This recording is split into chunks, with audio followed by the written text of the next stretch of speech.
What is the Rosenbloom Cemetery? What's the Rosenbloom Synagogue? Well, the real name of this temple was Temple Adith Jeshurun with a J. And it was founded about 1865. Right?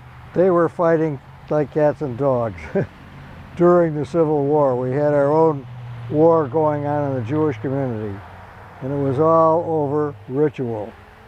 And it was just about at that time that the Reform movement was founded by Isaac Mayer Wise, and some of the traditions of the more traditional people were, just ignored.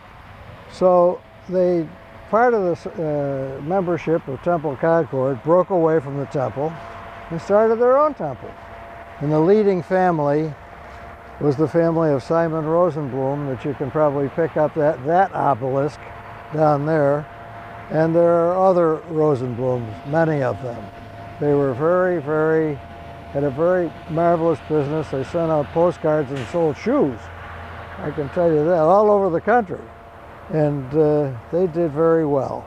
And as a matter of fact, I think the Rosenblooms wound up and had a department store here in Syracuse and another place. We still have people in the community that have rights to this cemetery and could be buried here. According to cemetery law, you have the right of survivorship. If your grandfather bought a plot and there's room in it, you can be buried there. It's interesting, as I'm talking to you over there, I see a name Thalheimer, which is a bit familiar to us because the Thalheimers were all over at Concord.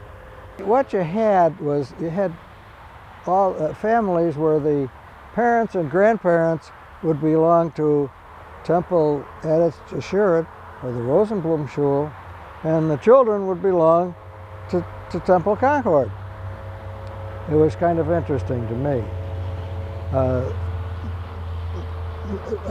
One thing that you have to know about Jewish tradition, they all came from different parts of Europe, and they wanted their ritual to be like what they had back in their home, back where they came from.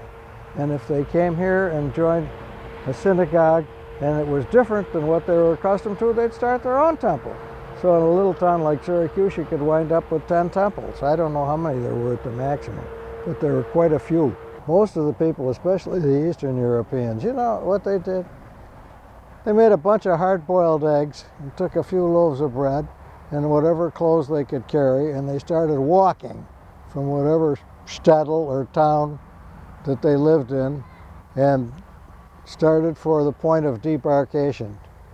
I can't imagine that they would have had enough money to buy fare. So some of the big institutional things that were left money by wealthier Jews, they came over here under the auspices of those people, and they wound up in the hold of a ship in which they got sicker than a dog for the most part. Some died en route, and then some had to suffer the indignity of, if they had anything the matter with them, being sent back, especially eyes. If you had a sty in your eye, you didn't get into this country.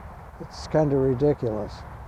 I remember there was one ship, I wish I could remember the name, where over 1,000 people died in the whole, they caught some kind of disease that went from one to the other to the other. And I think about, we think we have times tough? Yeah.